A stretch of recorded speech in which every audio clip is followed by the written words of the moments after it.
जितने भी students class 9th और 10th के लिए बीपीएससी टीचर एग्जाम की तैयारी करते हैं, आज उनके लिए मैं अनुपात और समानुपात से जो क्वेश्चंस बीपीएससी टीचर एग्जाम में पूछा गया था क्लास 9th और 10th के लिए, वो प्रश्न मैं लेकर के आया हूं मैथमेटिक्स का।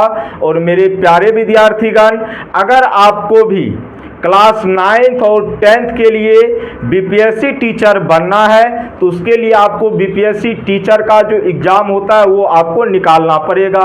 और उसके लिए मेरे प्यारे विद्यार्थीगण, मैथमेटिक्स का जो क्वेश्चंस पूछा जाता है आपके एग्ज़ाम में और जो क्वेश्चंस इससे पहले पूछे जाते हैं उस पैटर्न को पकड़ना ज़रूरी है। उसके लिए आपको क्या करना पड़ेगा, तो प्रीवियस ईयर क्वेश्चंस को देखना पड़ेगा कि किस तरीके का क्वेश्चंस आपके एग्ज़ाम में पूछा जाता है, तो उसी तरह के क्वेश्चंस पे हम लोगों को मेहनत करने की ज़रूरत होगी। तो उसी एग्ज़ाम को देखते हुए, अर्थात बीपीएससी टीचर का जो एग्ज़ाम होता है क्लास 9th और 10th के लिए, उसमें जो मैथमेटिक्स का क्वेश्चंस पूछा गया था अनुपात और समानुपात से, वही क्वेश्चंस मैं लेकर के आया हूं। और मुझे उम्मीद है अगर आप बीपीएससी टीचर एग्जाम की तैयारी करते हैं क्लास 9th और 10th के लिए, तो आप इस प्रश्न को अवश्य हल करने के लिए जानते होंगे। अगर मेरे प्यारे विद्यार्थीगण आप नहीं भी जानते हैं तो मैं आपके साथ हूं और मैं इन तीनों क्वेश्चंस का एक बेहतरीन सॉल्यूशन आपको बताऊंगा, ताकि अगर इस टाइप का कोई भी क्वेश्चन आपके एग्जाम में आ जाए तो आपको वहां पे प्रॉब्लम्स ना करे। तो चलिएगा मेरे प्यारे विद्यार्थीगण, आज के सेशन को हम करते हैं स्टार्ट आज की। और यहाँ पे देखेंगे कि सबसे पहले जो प्रश्न आपके सामने लिखा गया है उसको हम लोग पढ़ेंगे। पढ़ने के बाद क्या होगा प्यारे विद्यार्थीगण, हम लोग क्वेश्चंस को अच्छी तरीके से समझ जाएंगे। उसके बाद जो इसका बेहतरीन सॉल्यूशन होगा वो मैं आपको बताऊंगा। तो सबसे पहला काम क्वेश्चंस को पढ़ेंगे। तो क्वेश्चंस में क्या कहा गया समझिएगा। कहा गया है ए बी सी तथा डी के बीच 5:2:4:3 के अनुपात में धन का वितरण किया गया। समझना मेरे प्यारे विद्यार्थीगण, 4 व्यक्ति है आपके पास ए बी सी तथा डी, इसके बीच जो है धन का वितरण किया गया है 5:2:4:3 के अनुपात में। बोलो हाँ या ना।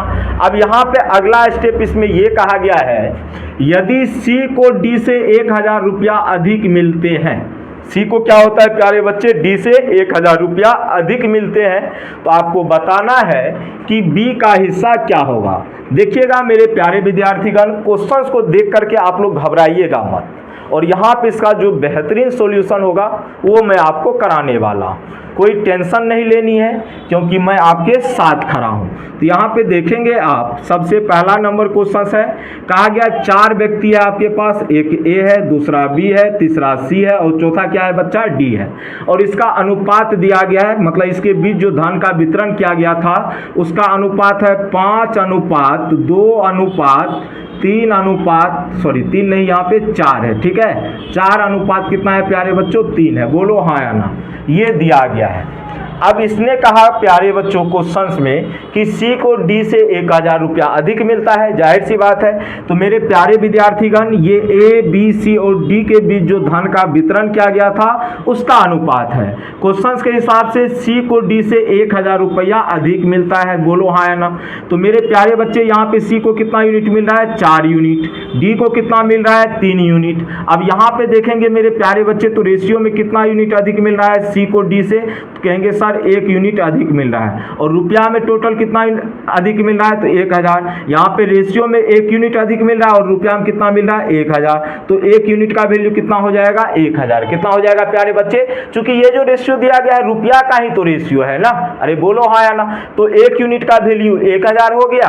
आपसे पूछा गया है बी का हिस्सा बताओ, तो मेरे प्यारे विद्यार्थीगण बी का हिस्सा कितना हो जाएगा बताओ। बी का हिस्सा रेशियो में कितना यूनिट था, 2 यूनिट। अगर 1 यूनिट का वैल्यू 1000, तो 2 का निकालना है तो 2 से गुना कर देंगे 1000 में, तो कितना आ जाएगा प्यारे बच्चों 2000 रुपया। कितना आ जाएगा बताओ 2000 रुपया। और यही आपके प्रश्न का होगा सही जवाब। तो पहले नंबर प्रश्न का आंसर कितना हो जाएगा आपका 2000। अगर यहीं से आपसे ये पूछ देता प्यारे विद्यार्थीगण बताओ कि ए का कितना होगा, चूंकि 1 यूनिट का वैल्यू 1000 है तो 5 यूनिट का कितना हो जाता 5000। कितना होता 5000। सी का पूछता 1 का वैल्यू 1000 तो सी का हो जाता 4000। अगर पूछता आपसे एक क्वेश्चन ये भी पूछ सकता था, बताओ जरा सा आप हमें ए प्लस बी का हिस्सा क्या होगा। तो ए प्लस बी का हिस्सा देखो ए और बी के बारे में कहा गया है, तो ए और बी का हिस्सा कहा था, तो ए और बी रेशियो में इसका 5 है इसका 2 है, टोटल यहाँ पे कितना बनेगा रेशियो में 7 यूनिट। कितना यूनिट बनेगा प्यारे बच्चों 7 यूनिट। तो 7 का निकाल देते, 1 यूनिट का 1000 तो 7 यूनिट का 7 गुना 1000 करेंगे, कितना आ जाएगा आपका 7000 आ जाएगा। अगर पूछता बता ए और बी का सम्मिलित हिस्सा क्या होगा, तब बोलो हाँ या ना। ये चीजें हो गई। ए और बी का अगर साथ में पूछता तो ये आपका आंसर होता। अगर यही पूछता बताओ कि यहाँ पे सी और बी के हिस्से के बीच का डिफरेंस क्या है, तो सी और बी के बीच का हिस्से का डिफरेंस, तो देखो सी है 4 यूनिट, बी है 2 यूनिट, तो यहाँ पे डिफरेंस कितना यूनिट आएगा 2 यूनिट। 1 यूनिट का वैल्यू 1000 तो 2 यूनिट का कितना आ जाता आपका बताओ प्यारे विद्यार्थीगण 2000 आ जाता। तो बहुत सारी चीजें हैं जो आपसे यहाँ पे पूछ सकता है, तो उसके लिए आपको तैयार रहने की जरूरत है। चलेंगे नेक्स्ट क्वेश्चन की तरफ। यहाँ पे एक आंसर बताना था, हमने बहुत सारा आपको बता दिया। अब आपकी जिम्मेदारी है कि आप इसको कैसे अपने पास रखते हैं। ठीक है, सलाह बकरी का दम यार आ जाते। चलो यहाँ पे देखेंगे दूसरा नंबर क्वेश्चंस को। दूसरा नंबर क्वेश्चंस में क्या कहा गया समझिएगा। कहा गया 3 संख्या आपके पास है जिसका अनुपात है 3:4:5।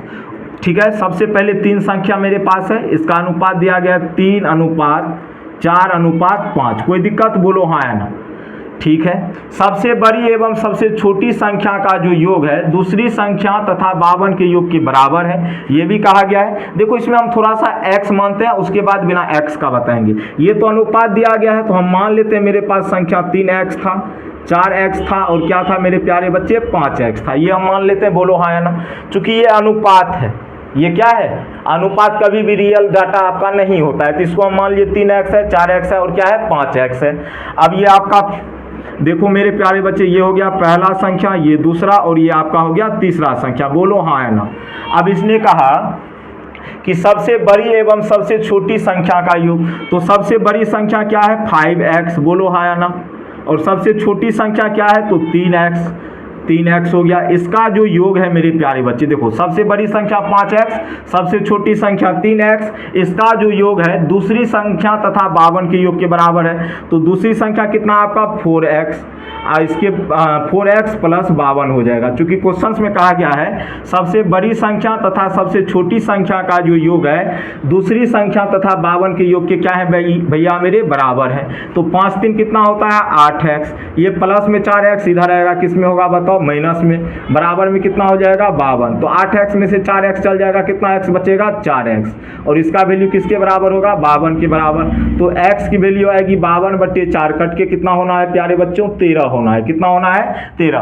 तो x का वैल्यू आपका कितना आ गया 13। कितना आ गया जी 13 आ गया। अब यहाँ पे ध्यान देंगे, पूछा क्या गया, कहा गया सबसे छोटी संख्या कौन सी होगी, तो सबसे छोटी संख्या इसमें कौन होगा 3x होगा। x का वैल्यू 13 है तो 3x का कितना हो जाएगा 3 गुना 13, कितना हो जाएगा प्यारे बच्चों 39 हो जाएगा। और यही आपके प्रश्न का होगा सही जवाब। ठीक है, एक तरीका और आप अपना सकते थे, इसमें x नहीं भी मानते। देखो 3 है 4 है 5, ये रेशियो दिया गया, बोलो हाँ या ना। इसने कहा क्या कहा था सबसे बड़ी संख्या और सबसे छोटी संख्या का योग, तो 5 3 8 यूनिट हो रहा है रेशियो में, बोलो हाँ या ना, हो रहा है ना।